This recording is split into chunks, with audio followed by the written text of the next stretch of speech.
ॐ अज्ञानतिमिरान्धस्य ज्ञानञ्जनशलाकया चक्षुरुन्मीलितं येन तस्मै श्रीगुरुवे नमः। हरे कृष्णा। भगवद गीता अध्याय 4 और श्लोक संख्या 4। अर्जुन उवाच अपरं भवतो जन्म परं जन्म विवस्वतः कथमेत द्विजानीयाम त्वमादौ प्रोक्तवनित। अर्जुन ने कहा, सूर्यदेव विवस्वान आपसे पहले हो चुके हैं, तो फिर मैं कैसे समझूं कि प्रारंभ में आपने उन्हें इस विद्या का उपदेश दिया था। अर्जुन बहुत ध्यान से सुन रहे हैं और बड़ी डिटेल में जा रहे हैं। वास्तव में श्रील प्रभुपाद बताते हैं इसके तात्पर्य में कि ऐसे नहीं कि अर्जुन को संदेह था भगवान के वचनों पर, लेकिन क्योंकि आगे आने वाली कई पीढ़ियों को संदेह हो सकता है और ऐसे संदेह हम होते हुए रोज देखते ही हैं। तो क्योंकि ये संदेह हो सकता है, इसलिए अर्जुन ने कहा इस प्रश्न को पूछ लेते हैं, इसका उत्तर गीता में भगवान दे देंगे तो सारी अटकलें समाप्त हो जानी चाहिए। लेकिन अटकलें फिर भी समाप्त नहीं होती, हम देखते हैं फिर भी लोगों के दिमाग में डाउट है। तो भगवान ने शुरू में कहा कि मैंने ये ज्ञान बहुत पहले सूर्य देव को दिया था, उन्होंने मनु को दिया, मनु ने इक्ष्वाकु को दिया।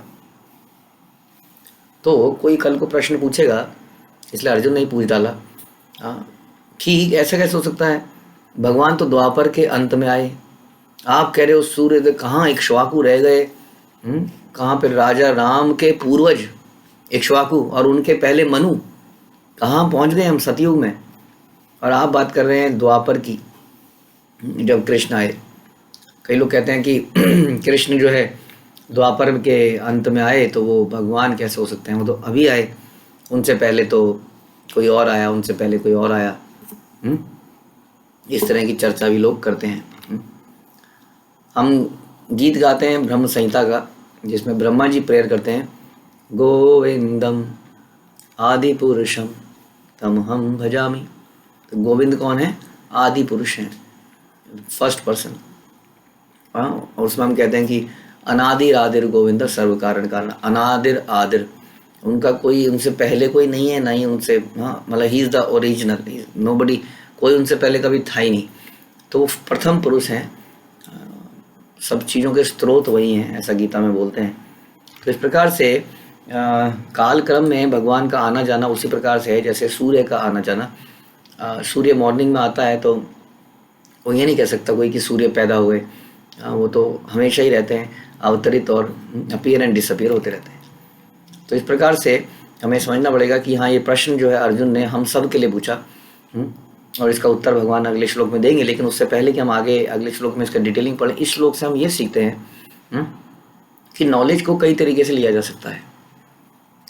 नॉलेज को लेने का एक तरीका है अपनी बुद्धि के अनुसार, अपनी इंद्रियों की एनालिसिस के अनुसार। हमारी कई सारी इंद्रियां हैं, हमारे आँख हैं, हमारे कान हैं, हमारे नाक है, मुँह है, त्वचा है। 5 ज्ञानेंद्रियां हैं जिनसे हम इनपुट लेते हैं बाहर से, और उनके बेट पे डाटा एनालिसिस करके हम कुछ निष्कर्ष निकालते हैं। जनरली इस तरीकों को हम प्रत्यक्ष प्रमाण कहते हैं। और इसी की एक और वैरायटी है जिसमें हम कुछ अनुमान भी लगाते हैं। अनुमान, ऑब्वियसली जब हम डाटा को एनालाइज करते हैं तो डाटा में कुछ अनुमान भी लगाते हैं, ऐसा रहा होगा, ऐसा हुआ होगा। जैसे हम लोग पृथ्वी को खोदते हैं नीचे तो कुछ चीज़ें मिलती हैं, उनके अनुसार हम अनुमान लगाते हैं कि ऐसा हुआ होगा। अब अनुमान तो अपने आप में अनुमान है, जिसको शब्द से ही पता चलता है, स्पेकुलेशन। जब हम किसी के चीज़ के बारे में स्पेकुलेट करते हैं तो बहुत ज़्यादा चांसेस होते हैं, अनुमान लगाते हैं कि वो गलत हो जाए, क्योंकि हमारे पास ठोस उसके कोई सबूत नहीं है।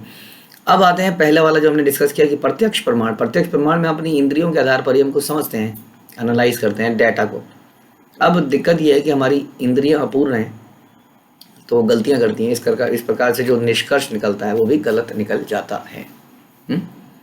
हम इंद्रियों से जो यंत्र बनाते हैं वो यंत्र भी अपूर्ण हो सकते हैं, क्योंकि वो उन्हीं इंद्रियों से बने। जैसे कि हम इन इंद्रियों से मोटर कार बनाते हैं तो मोटर कार में डिफेक्ट आ जाता है, हम कंप्यूटर बनाते हैं तो कंप्यूटर में बग आ जाती है, कोई डिफेक्ट आ जाता है।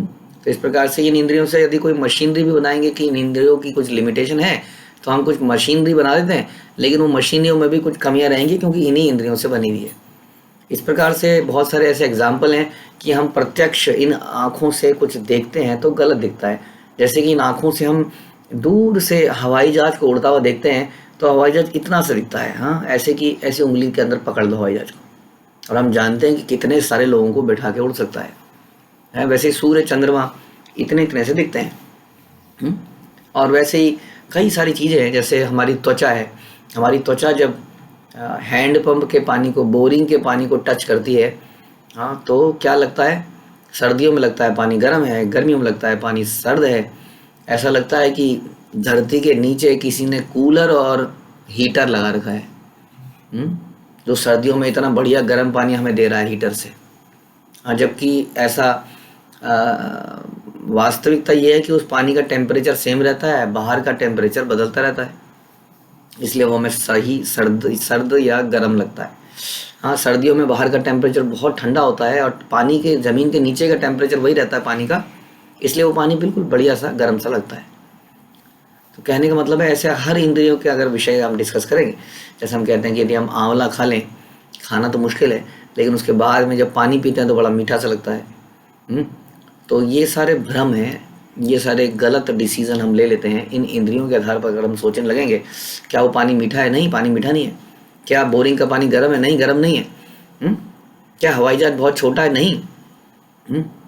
और क्या पड़ोसी के घर से आने वाली चिल्लाहट की आवाज़ ये दर्शाती है कि वहाँ पर कोई झगड़ा हो रहा है? नहीं, वो तो टीवी सीरियल देख रहे हैं। तो इस प्रकार से बहुत सारे अनुमान जब हम अपनी इंद्रियों के आधार पर लगाते हैं तो वो गलत साबित हो सकते हैं। और अनुमान लगाना तो वैसे ही गलत है। तो ये जो प्रत्यक्ष प्रमाण है ये ठीक नहीं है, डायरेक्ट सेंस परसेप्शन। तो हम क्या करते हैं?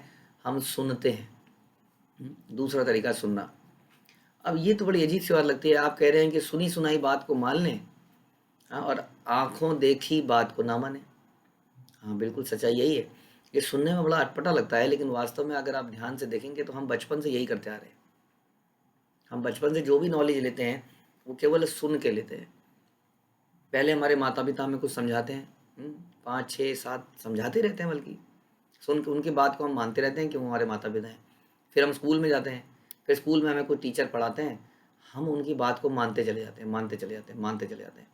और बहुत बड़े होने के बाद ही हम चीज़ों को एनालाइज वास्तव में खुद से करते हैं, जब हमारा ज्ञान सॉलिड हो चुका होता है हमारे टीचर, हमारे पेरेंट्स, हमारे बड़ों के द्वारा, है कि नहीं? कोई भी नॉलेज हम लेने जाते हैं तो हम उस व्यक्ति पर बिलीव करते हैं जो बोल रहा है, चाहे वो मैथमेटिक्स का टीचर हो, चाहे वो संगीत का टीचर हो। जैसा वो बोलता है कि राग भैरवी के अंदर ये वाला कोमल आएगा, ये वाला ऐसा आएगा, तो हम वैसे ही मान जाते हैं। हम चैलेंज तो नहीं करते, नहीं नहीं ऐसा कैसे, इसमें ये कोमल क्यों होना चाहिए, सुर कोमल कोमल क्यों होना चाहिए। तो इस प्रकार से हम जो बोलते हैं एक्सपर्ट ऑफ द सब्जेक्ट, हम उसकी बात को मानते चले जाते हैं। इसी को कहते हैं शब्द प्रमाण। इसमें एक विशेष बात यह है कि ये कहीं कहाई बात नहीं है, सुनी सुनाई बात नहीं है। ये बात उसी की बात मानी जाती है जो अपनी फील्ड में एक्सपर्ट होता है, नॉलेजेबल होता है, हाँ, प्रमाणित होता है, ऑथोराइज्ड होता है उस चीज़ के विषय में। हाँ, यानी कि एक जो है कार मैकेनिक के पास आप ये बोलने नहीं जाएंगे कि सर आपने इस इंजन में गड़गड़ की आवाज़ हो रही थी, आपने 1 मिनट में निकाल दी, मेरे पेट में भी गड़गड़ की आवाज़ हो रही है, क्या आप बताएंगे कि मेरे पेट में कौन सा पुर्जा ढीला है? उसने अपने पुर्जे आपके पेट में लगा दिए तो गड़बड़ हो जाएगी। तो कार मैकेनिक जो है इस काम के लिए नहीं है, यानी कि हर चीज़ के एक्सपर्ट होना चाहिए। उसी तरह से हमारे आध्यात्म का, आत्मा के विषय में जानकारी का, भगवान के विषय में जानकारी का भी एक्सपर्ट्स होने चाहिए, प्रमाणित होने चाहिए। ये किसी के लिए भी नॉलेज नहीं है, ये नॉलेज तो और ज़्यादा मुश्किल है बाकी नॉलेजों से। इसलिए इसके लिए बड़ा ज़रूरी है कि व्यक्ति कौन होना चाहिए? प्रमाणित होना चाहिए, प्रमाणित, यानी कि गुरु परंपरा में आनी चाहिए। अभी इसके पीछे भगवान ने पिछले 2 श्लोकों में बताया कि ये परंपरा over a period of time, काल क्रम में क्या हो गई? बिगड़ गई, टूट गई, डिस्कनेक्ट हो गई, इसलिए नॉलेज एज इट इज़ नहीं रही। इसलिए मैं आज आपको ये दोबारा दे रहा हूँ। यानी कि भगवान ने इसका महत्वता दिखाई कि गुरु परंपरा का होना बड़ा आवश्यक है। मैंने आप लोगों के व्हाट्सएप में कुछ देर पहले गुरु परंपरा को डाला है कि what is the डिसाइप्लिक succession chain, chain of डिसाइप्लिक, chain है ये, इट्स कड़ी है, कड़ी।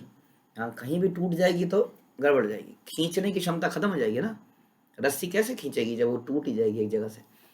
तो इसलिए कड़ी ऊपर कृष्ण से लेके शिला प्रभुपाद और उसके बाद शिला प्रभुपाद के शिष्यों तक है। और आगे ये बढ़ती चली जाएगी। इसी को गुरु परंपरा कहते हैं। तो जब हम इस प्रकार से इस कड़ी से सुनते हैं, उसको हम कहते हैं प्रमाणिक जगह से सुनना। तो अब यहाँ पर कृष्ण कौन है? कृष्ण तो सबसे प्रमाणिक स्रोत है। अर्जुन कृष्ण के मुख से डायरेक्टली सुन रहा है, तो अर्जुन को क्या करना है? अर्जुन को बिलीव करना है जो कृष्ण बोल रहे हैं, और ऐसा अर्जुन करेगा और आप जानते हैं कि उसका जीवन किस प्रकार बीतेगा। अगर वो इसी प्रश्न पे डाउट कर लेता, नहीं नहीं नहीं नहीं कृष्ण आप तो कुछ मस्खरी कर रहे हैं, अभी तो आए मेरे सामने, अभी तो हम लोग साथ साथ बैठ के खेले कूदे खाए, अब आप कह रहे हो सूर्यदेव को हाँ जोक मार रहे हो मेरे सामने। लेकिन अर्जुन ऐसा नहीं करता है। प्रश्न पूछकर जैसे ही भगवान उसका आंसर देते हैं, अर्जुन सारी बात को मानता चला जाता है और बाद में उसको उसका लाभ होता है। इसलिए बिफोर चैलेंजिंग समबडी, चैलेंज करके आप नहीं आ सकते हैं भक्ति में। आपको सुनना पड़ेगा प्रमाणिक स्रोत पे। थोड़े दिनों बाद आपको उसके बेनिफिट्स खुद ही दिखेंगे। जैसे हमें अपनी पढ़ाई के बेनिफिट बाद में दिखे, हमने कभी अपने टीचर्स को चैलेंज नहीं किया। तो प्रोवाइडेड, तो हम ये बता रहे थे कि कृष्ण जो है सबसे प्रमाणिक स्रोत तो कृष्ण ही है। अब जो कृष्ण की बात को एज इट इज बोले वो भी प्रमाणिक है, गुरु परंपरा में आता है। जैसे कृष्ण बोलते हैं सर्वधर्मान परित्यजे मामेकम शरणम व्रज, कि आपको सारे रीति रिवाज धर्मों को त्याग कर मेरी शरण में आ जाना चाहिए, मैं बाकी सब देख लूंगा, डोंट वरी। अब कोई गुरु अगर ये बोले कि सारे धर्म को त्याग के कृष्ण की शरण में जाइए, तो इसका मतलब वो प्रमाणिक हो सकता है, प्रोवाइडेड कि उसका गुरु और भी क्वालिफिकेशन देखनी पड़ेंगी। लेकिन वो कृष्ण की बात को एज इट इज बोलता है अगर, तो वो प्रमाणिक है। यदि उसमें कुछ अपनी अटकलें लगाता है, नहीं नहीं नहीं नहीं, ये कृष्ण की शरण में जाने का मतलब ये नहीं है कि कृष्ण कृष्ण यशोदा नंदन कृष्ण की शरण में जाया जाए, ये तो एक ऐसी शक्ति की शरण में जाने को कह रहे हैं, ये तो this is all foolishness. Because Arjun के सामने कृष्ण खड़े हैं और वो कह रहे हैं माम एकम, मेरी शरण में आओ, मेरी ही शरण में आओ, ही शरण में आओ, किसी शक्ति की नहीं, किसी XYZ की नहीं, ही भी बोला माम एकम। इसको कहते हैं एज इट इज, जो हमें शिला प्रभुपाद ने बताया।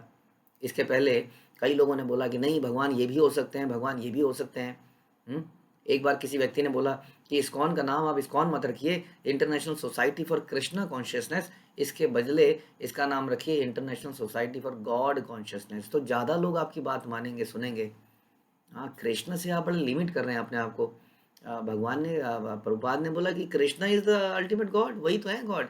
हम और क्यों भ्रमित करें लोगों को, जो ऑलरेडी समाज इतना भ्रमित है। इसलिए इसको कहते हैं एज इट इज़, जो हमें शिला प्रभुपाद ने दिया और बहुत ही बोल्डली दिया। तो हमने ये समझा कि किस प्रकार से यदि हम गुरु की बात को, जो कि प्रमाणिक हो, परंपरा में आता हो, एज इट इज़ सुनते हैं, शब्द प्रमाण, उसकी बात पे बिलीव करते हैं, एग्जीक्यूट करते हैं, तो उसके फल हमें बाद में दिखते हैं। और जैसे अर्जुन को दिखे। तो यहाँ पर प्रश्न बड़ा ऐसा है, लेकिन आंसर जो है भगवान देंगे और उसके आंसर को अर्जुन बड़ी प्रेम से स्वीकार कर लेंगे। तो भगवान क्या आंसर देंगे, इसको हम अगले श्लोक में सुनेंगे। श्रील प्रभुपाद की जय, भगवद गीता की